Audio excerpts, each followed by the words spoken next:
What's poppin' T Squad? It's your girl Keisha, and I'm here with tonight's All Tea, All Shade Real Housewives of Atlanta Season 10, Episode 5 review. Tonight's episode was really, really good. I have a lot to say, so sit back and the fuck relax, because it's about to go down. So, we start this episode exactly where we left off last week with Kim and Kenya going back and forth with one another. So, Kim is going crazy, saying, "Don't talk about my fucking daughter like that. Don't you dare talk about my fucking daughter like that. Oh my God, where is Croy? Croy, get her!" This bitch crying and shit like she wasn't the fucking one who started it. She like the bully that cried motherfucking wolf, bitch. You started this whole goddamn scenario and she fucking finished it and you couldn't fucking take it that she got in that fucking ass with that one fucking comeback that undid your goddamn wig, bitch. So Croy come in to save the day, and I thought Croy was in the damn car. Remember last week she said Croy was sitting in the car? Bullshit. Croy's sitting right there with the damn cameraman and the producers and shit, because I guess he just like the goddamn prince of Atlanta or some bullshit. But we'll get on that in a second, because it's some bullshit behind this Kim and Croy shit being on this goddamn and the leeway that they get. So she, in the midst of them restraining her, throws her shoe or something and like breaks a glass or something in Nene's house. And I'm like, oh, this bitch lost her ever loving white privilege ass motherfucking mind. Because if I was Nene, I would have slapped that damn wig off her head. So Nene like, hold up, Ken, wait a minute. Because like, you don't come over nobody's house throwing no shit. Like, have you lost your stupid ass mind? So she crying and all this shit, and they, take her off to the back. And in Cynthia's confessional, she says it's never okay to bring up someone's kid, but Kim wasn't going to stop till she got a reaction out of Kenya. And in my opinion, if we're going back and forth, bitch, ain't nothing off limits. Your mama ain't off limits. Your kids ain't off limits. Your dad, granny ain't off limits, bitch. Your womb ain't shit off limit, bitch. If you coming for my throat, I'm coming for yours 10 times harder. And she kept on coming for that girl, talking about her husband wasn't real. This, and that, you ugly, you stupid. Well, bitch, I'm gonna talk about your goddamn daughter trying to suck dick for John Legend tickets, bitch. I don't give a fuck. And then anyway, I really wouldn't give a fuck because Brielle want to be so goddamn grown, always insinuating herself in grown people's goddamn business. So since you want to put yourself in our grown ass business, then I'm gonna come for your grown ass. So we then see Kim and Croy and Shereé in the back, and she's being restrained by one of the producers. The producer that she was being restrained by is Michael Beck. He is the producer for her show, Don't Be Tardy for the Party. And I told you all that since Carlos King has left, his production company is no longer a part of, the Real Housewives of Atlanta. Purveyor of Pop, at the end when you say that purveyor of pop, you see that little, cartoon little thing or whatever at the end, they are now the sole producers of the Real Housewives of Atlanta.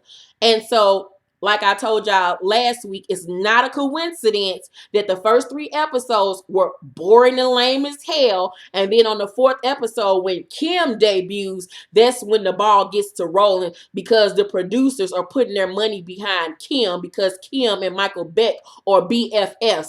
Outside of him producing her show and being a producer on the Real Housewives of Atlanta, him and Kim kick it with each other. They go to parties and stuff with each other. He a little young, hip, little gay white boy or whatever. And him and Kim have become really close friends in real life. So don't be fooled by the favoritism being shown to Kim and how they're trying to act like the show didn't get to popping until the white girl came onto the goddamn show.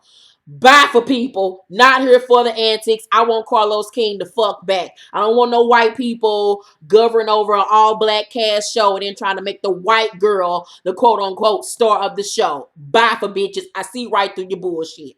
So Croy escorts her out while she's crying, asking, can she go back in and say something else to Kim? Like, what the fuck more do you want to say? You want to get gone off on again? Like, Kim, you're not about that life. I don't give a fuck that Croy there to have your back, bitch.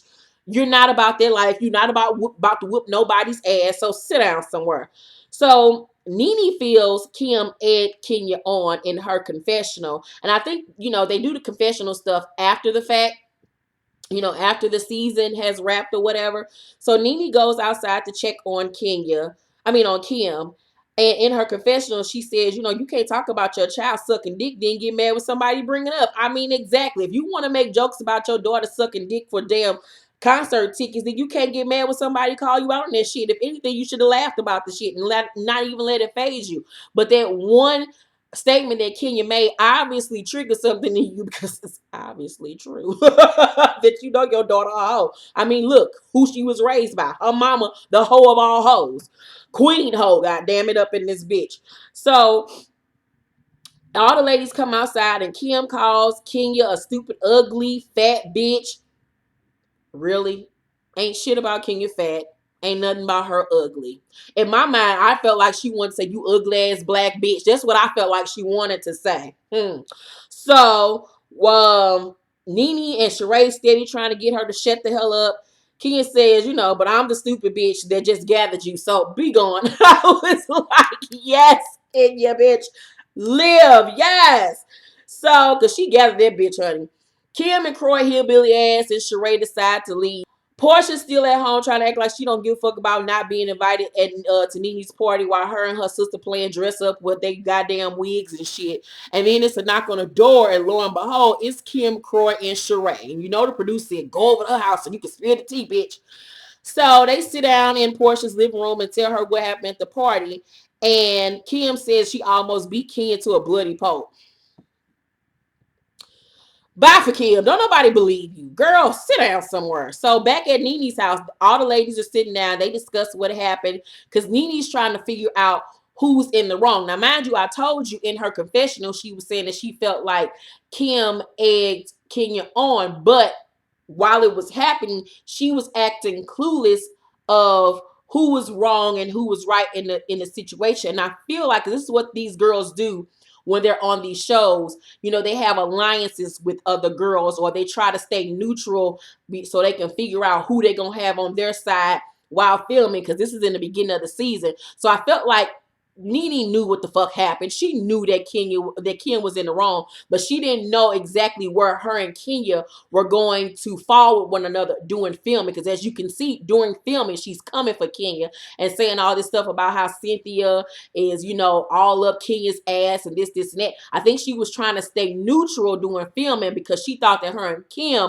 was getting ready to be back on cool terms, and she would have sided with Kim until she found out what Kim had did, what Brielle had did when she came to her house for the white party, filming in her bathroom, them roaches and shit. And then her goddamn tune changed, and now it was, oh yeah, Kenya was right, Kim ain't shit, and now her and Kenya are on the same team. And that's what I don't like about this reality show shit. Just keep it all the way 100, keep it all the way 100% real. You knew in that moment Kim was fucking wrong. You was sitting there, everybody sitting there hearing what the fuck is going on, but then at the end of the day, everybody would act like, well, I didn't hear that happen. I don't know what happened. All y'all was sitting there. Don't try to act dumb like all of a sudden you fucking deaf and didn't hear what the fuck this bitch was saying to Kenya the whole goddamn night while we seeing Kenya sit there, be quiet, and not even engage with this country bumpkin ass bitch. So I don't like all that fake ass shit that these girls do, trying to have allegiances with other girls and shit to gang up on other women. This shit is just fucked up and it's wrong. Like, if you're wrong, you're wrong. Be a woman, stand on that shit, and call bitches out when they fucking wrong. And stop trying to play teams and shit, tag teaming and shit like you in a fucking WWE. I don't like that fake ass bullshit. That's why I could never do that damn reality show shit, because I'd have been to slap somebody. Slap somebody with my big ass dick. So, back to my notes, because I just went on a rampage. Kia brings up Brielle saying on Twitter, I'm trying to figure out how she can afford to pay for her more manner and pay for this new husband. Once again, Brielle not staying in the motherfucking child's place and involving herself with grown woman shit. I would cuss Brielle big duck lip ass the fuck out. That little bitch would never want to say shit to me. Let her say some slick shit to my ass. Kia better learn how to gather that little hoe. So Kenya said she didn't address it because, she's Kim's daughter. But when Kim, came for her husband, she had to check her, which I can respect. But I don't give a fuck. Your little grown ass want to say shit to me, I'm going to come for that ass. So Kim tells Portia that her and Kenya were saying stuff throughout the night to each other. Lies, bitch. You were the one coming for Kenya. See, that's nothing. I don't like how you sit up here blatantly lying like the cameras weren't on your ass. Kenya wasn't saying shit to you. She wasn't even acknowledging you. So she then says that Kenya said you pimped your daughter out for John Legend tickets for your injured son. That girl didn't say shit about that girl's son. We all know that Kim's second son, Cash, got bit in the face by their dog, Sin. And that girl didn't say shit about your goddamn son. You sitting up here blatantly lying, adding shit, and then Croy with your bitch ass sitting there co-signing this shit, knowing your wife was fucking lying because you was standing the fuck right there with the camera crew. Get the fuck out of here with that bullshit. And Shereé, your Pocahontas looking ass sitting up there go saying your confessional. I didn't hear her say that because you know she didn't say it, but then in the moment you want to act like, well, I don't know. I don't remember her saying. These fake bitches. I can't. So Portia said you can't come after someone's injured son and their whole daughter. Kim.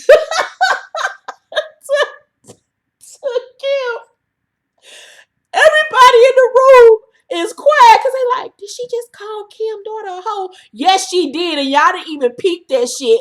Oh my God, that was the funniest shit ever in life because she sat up there and called your daughter a hoe in your face, you dumb bitch. Oh my God. So Portia tells Kim to stay away from Kenya and that her little minion Cynthia will pick her side when she does wrong. Kim and Shereé then make fun of the way Cynthia dresses, saying she wear her swimwear during the day. This shit was funny, but don't come a fucking Cynthia because Cynthia ain't did nothing to nobody, and Cynthia is the only person that is like the voice of reason and keeping it all the way 100 and keeping it funky. So Cynthia at the table with the other girls back at Nene house says that, she has Kenya's back because she know that Kenya didn't do nothing wrong. And Nene questions, will Kenya have Cynthia's back like that, and feels like Cynthia isn't woke when it comes to Kenya. And I'm like, Nene, what the fuck are you talking about? Fix your hair before you try to fix somebody's friendships. Like, Kenya and Cynthia have a genuine mutual friendship, and they really care for each other and love each other. And Nene was fucking jealous.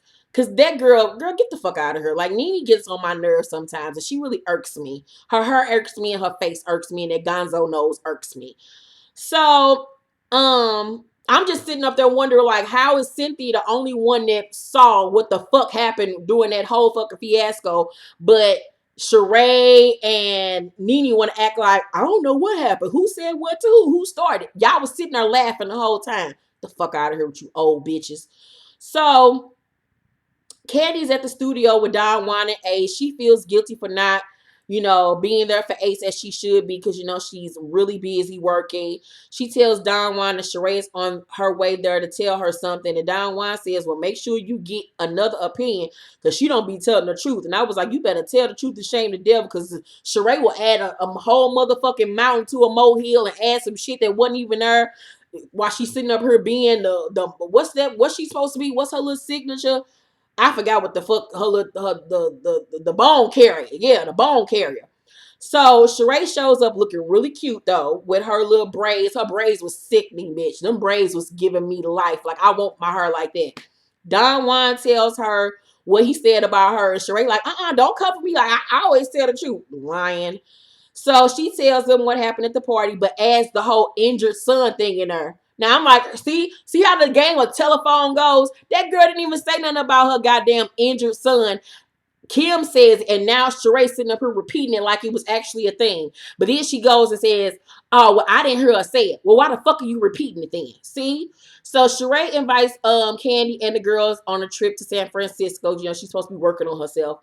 So Cynthia looks gorgeous in her like 1970s Navajo inspired outfit. She got her little Farrah Fawcett curls, and she got on this really cute like Native American inspired maxi dress. Just looks so pretty.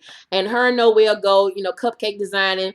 Noelle is supposed to be moving to Charlotte, but is rethinking it because her boyfriend wants them to be together really seriously, but she wants to live her life before she commits to something so serious. So she says she's going to stay in Atlanta, and Cynthia is proud that she's not basing her life around a man. And I was like, I love you, Cynthia, but when it come to Noelle, you treat Noelle like she your goddamn equal, like she your goddamn friend. Like, what you mean you happy she ain't basing her life around no damn man? Ain't she, 18, 19 years old? As her mama, you should be telling her, hell the fuck no, you ain't moving no goddamn Charlotte to be with no goddamn boy laying the fuck up. What, girl? Man. She just treat Noelle like she too grown for me. Like, and I don't like that she talked to her about her love life like that. Like, let her get seasoned. Let her pay a couple of bills. Let her have an abortion or two before you get to talking about about the niggas you date. I don't even talk to my mom about the niggas I date. And I'm 36 motherfucking years old, but she needs to get some seasoning on her pussy before you get to talking to her about man issues and shit. She don't know shit. What? This bitch probably just started using tampons. Get the fuck out of here. So Kenya's at more manna crying again. You know, she got pictures of her grandmother's out. Her grandmother just passed away. And I really felt bad for that girl because, like myself, she was raised by her grandmother. You know, my mother was in my life, though, but I was mainly raised by my grandmother as a child. So I looked at my grandmother like she was my mother. So I understand how Kenya felt losing her, you know, grandmother because she raised her from she was 3 days old. Cynthia comes by and brings her flowers, beautiful flowers, by the way. Kenya played Cynthia a video of her grandmother saying how she didn't want Kenya to be adopted, you know, how her mom wanted to give her away, but she was like, if you don't want to give it to me. And it was just a heart-wrenching video to see. And it just once again reminds you of how broken of a family Kenya came from, and makes you, you know, empathize with that woman. You know, despite the little antics and shit that she does on the reality television because she turns up for a check, this woman got issues in real life. You know what I'm saying? So Kenya feels her granny waited to go until she felt Kenya had someone to take care of her, which is her husband, Mark.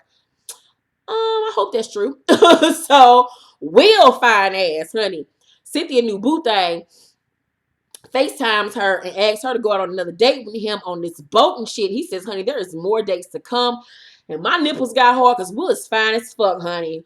Will can get it however the fuck he wanted. Wig on, wig off. I don't give a fuck. That nigga can get it. So Marlo goes to see Nene at her house.